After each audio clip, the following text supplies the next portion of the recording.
Muy buenos días, mis estimados y estimadas estudiantes. En esta ocasión vamos a hablar acerca del tercer tema del segundo trimestre, que es ordenamiento de oraciones. Este ejercicio es parecido en cuanto a su estructura, a su estructura, a la, al enunciado excluido, a la eliminación de oraciones, ¿no? Eh, este ejercicio, al igual que los enunciados excluidos, incluidos, esenciales, a la eliminación de oraciones, contribuyen al estudiante a mejorar su redacción. Por eso es conveniente estudiar estos tipos de ejercicios. Bien, sin más preámbulos, comencemos.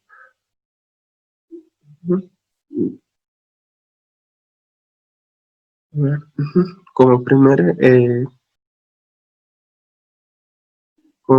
en primer lugar, vamos a hablar acerca de sus objetivos. El primer objetivo de este ejercicio es potenciar la capacidad para dar un orden lógico a las ideas, un orden coherente, eh, cohesionado, estructurado. Segundo objetivo es desarrollar la capacidad para la redacción, en tanto ya sean textos científicos o académicos.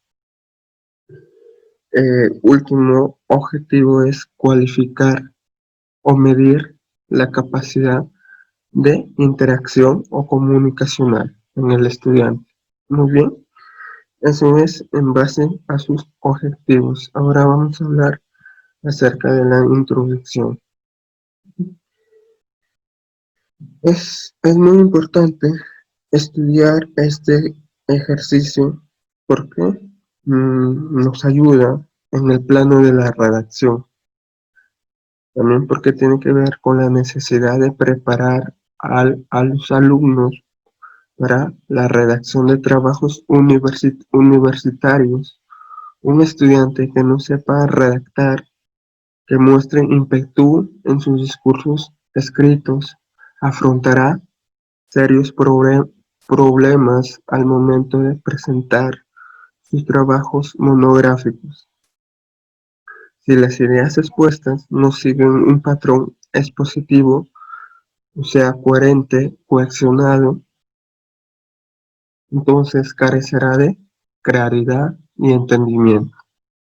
Y así el estudiante sufrirá un fracaso, un estrepitoso fracaso en su propósito por hacerse entender en algunas ocasiones, ocasionan en el estudiante serios trastornos en su formación académico universitaria, ¿no?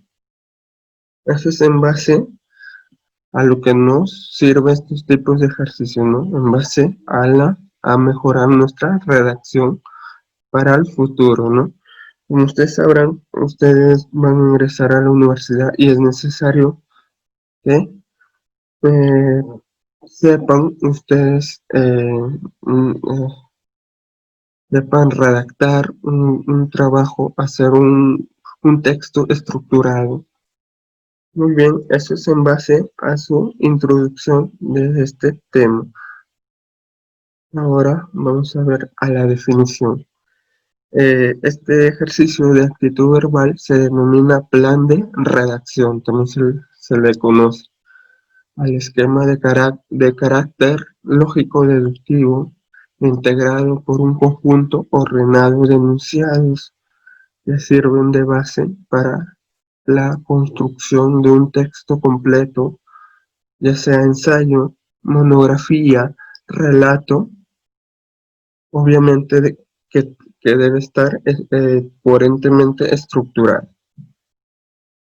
Esa es la definición de un ordenamiento de oraciones o texto. Ejemplo, para que lo tengan bien claro cómo se estructura este ejercicio o cómo se ve así, ¿no? Un fragmento con 5 oraciones en las cuales están desordenadas, ustedes deberán ordenar, ¿no?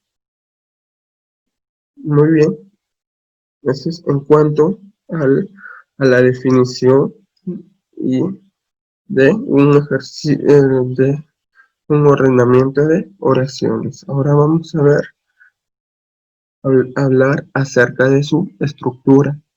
Como ustedes sabrán, casi en todos los ejercicios de actitud verbal presenta estructuras y, y casi son en común las estructuras en los ejercicios, ¿no? Eh, Como primera estructura tenemos el título. Ujú. El título también nos va a ayudar en el planteamiento del texto, de manera que nos va a ayudar en cómo eh, asumir o de qué va a tratar el texto, ¿no? También nos presentó una serie de oraciones o enunciados, por lo general se presentan 5. Por último, nos presenta una serie de alternativas que son denominadas alternativas múltiples. Muy bien, eso es en base a su estructura.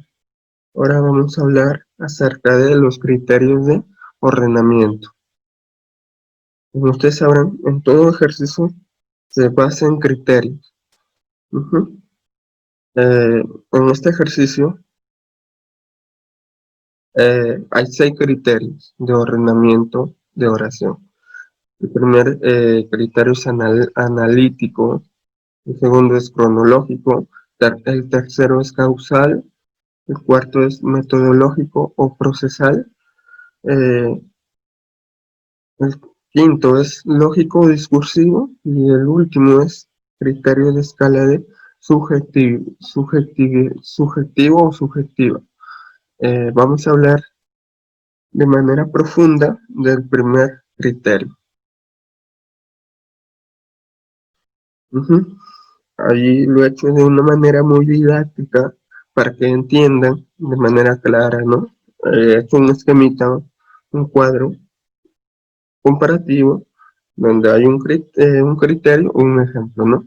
El primer criterio es analítico, que abarca de lo general a lo particular. Ejemplo, aparatos reproductores, aparatos reproductores de música portátil sería lo general. Y por último, lo particular sería Discman, son los más solicitados. Esa es la idea particular. Y la idea general serían los aparatos reproductores de música portátiles. Entonces, ahí está el primer criterio, ¿no? De lo general a lo particular. Parte de una idea amplia a una idea más específica, ¿no? Muy bien. Ahora vamos a ver el siguiente criterio, el criterio cronológico. En este criterio se basa más que todo en hechos históricos, ¿no? Eh, Parte de los hechos más remotos o más antiguos o más pretéritos a los hechos más recientes, ¿no? Eh, Ahí tenemos un ejemplo, ¿no? Tipo incaico para calcular. Máquina de calcular de Charles Babbage, el último modelo microchip implantado en el cerebro. Ujú. Ahí, como verán, eh, parte de un hecho más remoto, los tipos, hasta un hecho más moderno, ¿no? El último modelo microchip implantado en el cerebro, ¿no? Ahí está, ¿no? De lo más remoto a lo más reciente. Muy bien, ese es el criterio de cronológico. Ahora vamos a ver el criterio causal, ¿no? Que se basa en una causa o efecto. Ahí vemos la causa. En el campo se ha acumulado una serie de obstáculos que tornan imposible el desarrollo rural,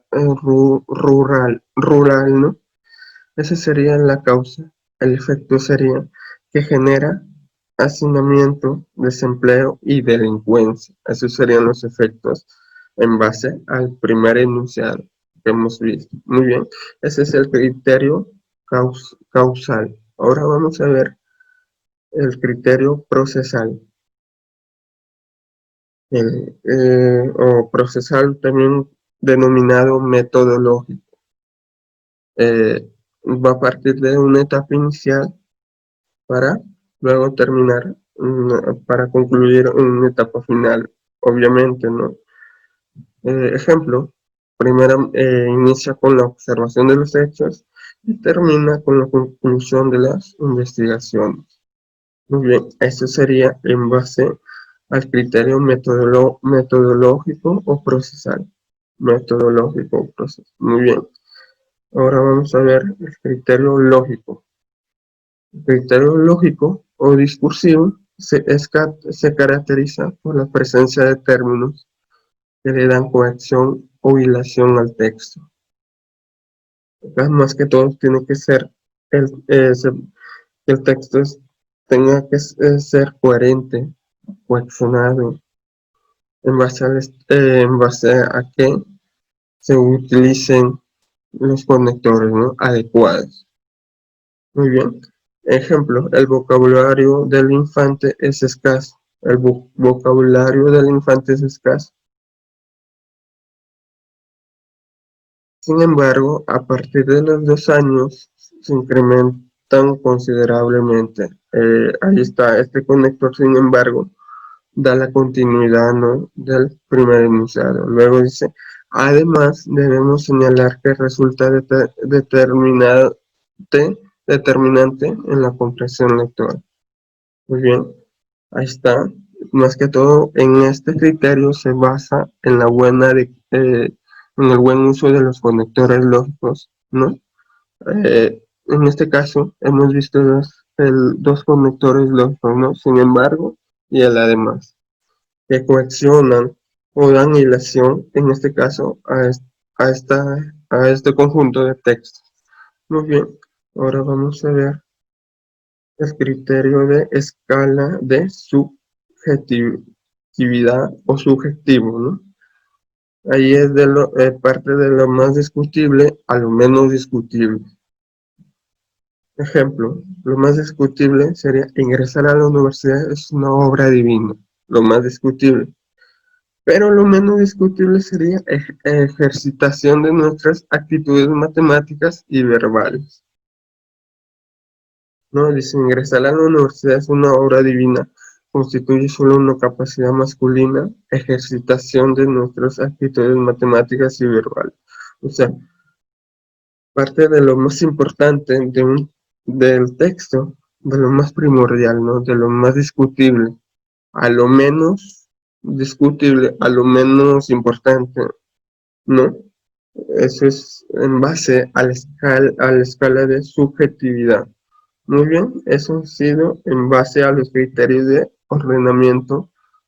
Ahora vamos a ver los métodos de resolución. Como primer método tenemos que debemos dar una lectura al título y analizar sus alcances e implicancias, ¿no? Sus dificultades que se nos presenta el texto. Debemos leer de manera profunda tanto el título con las oraciones que se nos presentan en el ejercicio para así relacionarlas, ¿no? Si se asemeja al tema que quiere dar a entender el título contra el texto, si hay una cierta relación. Muy bien, ese es en base al primer método de resolución. Ahora vamos a ver el segundo método, que es analizar comprensiva y minuciosamente cada uno de los enunciados, para así establecer vínculos correspondientes de acuerdo al tipo de plan de redacción que corresponda. Más que todo, tenemos que ver más que con claridad en base a los criterios de ordenancia en las oraciones, ¿no? Muy bien. Por último, tenemos que debemos seleccionar la opción correcta y efectuar una atenta lectura de los enunciados y ordenados con el propósito de verificar la restauración de su máxima coherencia. Muy bien, chicos, espero que les haya gustado este tema. Eh, Espero vernos en la próxima videoconferencia. Cuídense y que Dios me los bendiga a cada uno de ustedes. Gracias totales.